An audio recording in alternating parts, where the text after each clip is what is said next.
What is up, YouTube land? My name is Adam and this is Broke Man Finance, a channel where we understand what it's like trying to invest on a budget. Trust me, I get it more than you probably know. And if you're like us, that means you have to make smarter decisions than most with your money because we don't have the cash just to waste on BS stocks. So if you agree with that and you feel the same way, then I really hope you decide to stick around and consider subscribing.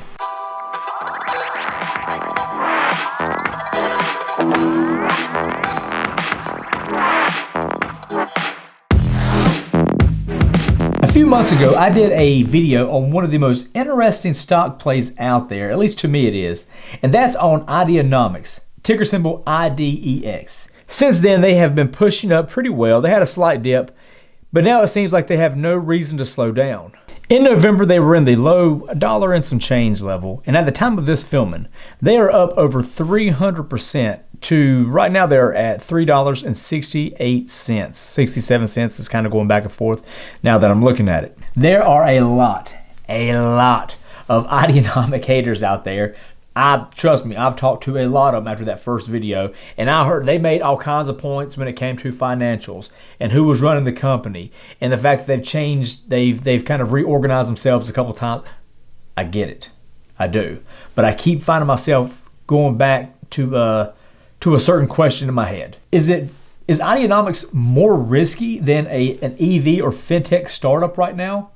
I feel like Ideanomics exposes you to various fields that if just one is successful, you're going to see this company do well, as opposed to a Fisker who won't even have anything really in production until 2024, but people are swearing by it. Some people, not this guy. With the expected just stupid amount of growth with EV, everything's going to be EV at some point, and then you have fintech. There's just numerous lanes of opportunity there with Ideanomics that I don't feel like you're exposed to with other EV and fintech companies. Ideanomics has two divisions in which they operate: Ideanomics Mobility and Ideanomics Capital. These are two hot industries that are in reality becoming more and more saturated, making potential investors even more confused on which way to go. The majority of their revenue comes from Ideanomics Mobility, which focuses on the global EV market and are not boxed in to a certain EV niche. The companies under this umbrella include Mobile Energy Group, Medici Motor Works, Soletrac, Treeletrik, I always say that one wrong, I know I do, and a newly acquired company, Wireless Advanced Vehicle Electrification, or WAVE, and probably the one I'm most excited about here recently. The fintech side is under the Ideanomics Capital umbrella.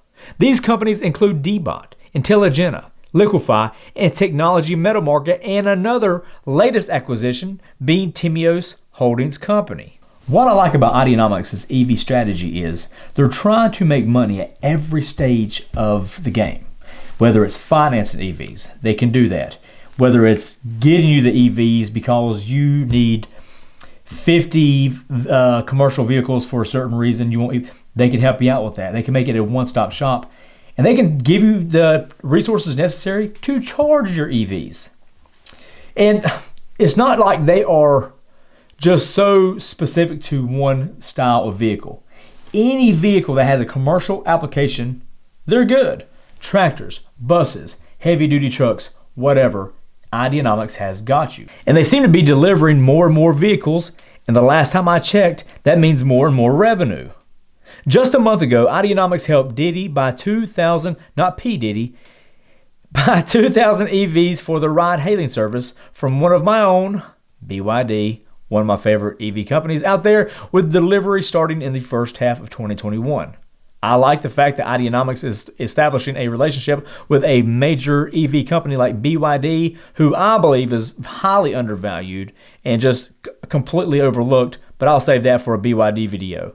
But Ideanomics and BYD linking up to take on for a client is a good sign in my opinion. One of the most exciting things to me that I believe Ideanomics has done recently, and as recent as January 5th, is they signed the paperwork to acquire 100% of WAVE. WAVE is currently a privately held company, and they are a provider of wireless, keyword wireless, charging systems for commercial electric vehicles. The keyword there is wireless.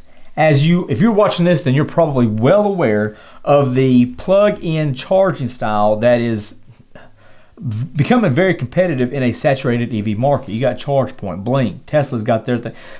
There's a lot of different choices when it comes to plugging in some type of electricity into your car. But what makes money? Convenience and innovation. Wireless EV charging will cross that convenience and innovation both off the list.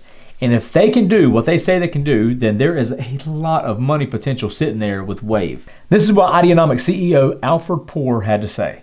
The acquisition of Wave is a significant one for our EV efforts across the board. Wave has become a market leader in inductive charging systems, which are much better suited for commercial EVs than plug-in charging systems.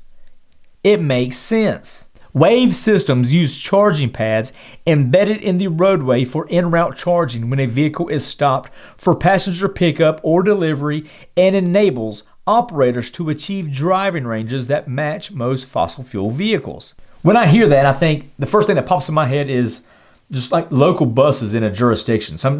A municipality buys a fleet of buses, and Wave comes in and puts their charging technology at all the bus stops across the city. FedEx, UPS, Amazon, the post office, truck drivers could have them at, truck companies could have them at trucking stops across.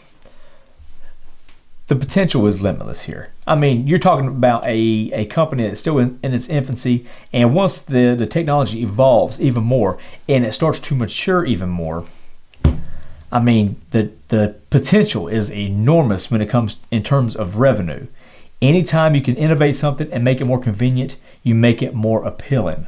Plus, if Ideanomics can offer that, along with those buses I was mentioning, and the financing of those buses, and the way they pay to get on and off the bus with their fintech side, it just becomes a money machine.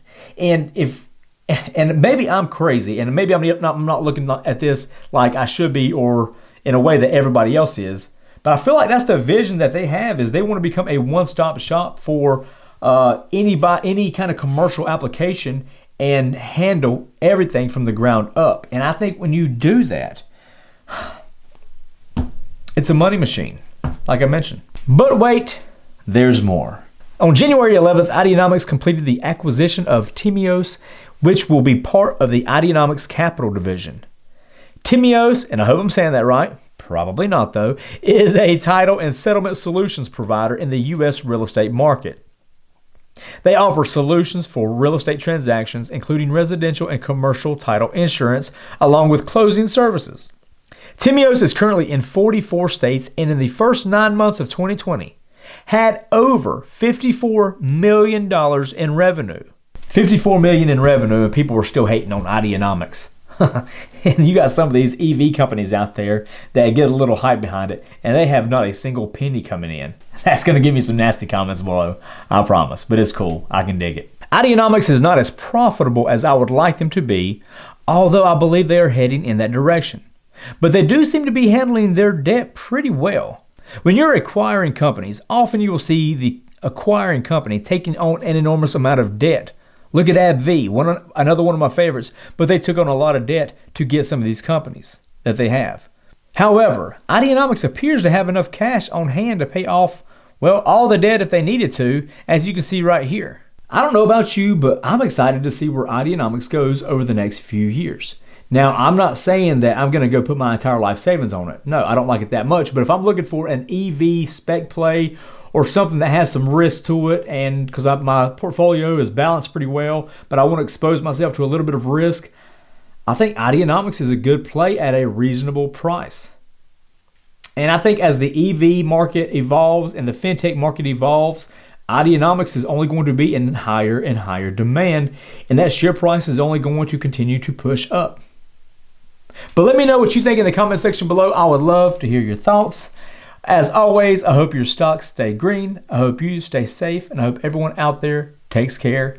And remember, I'm no financial advisor. I'm just a guy on YouTube.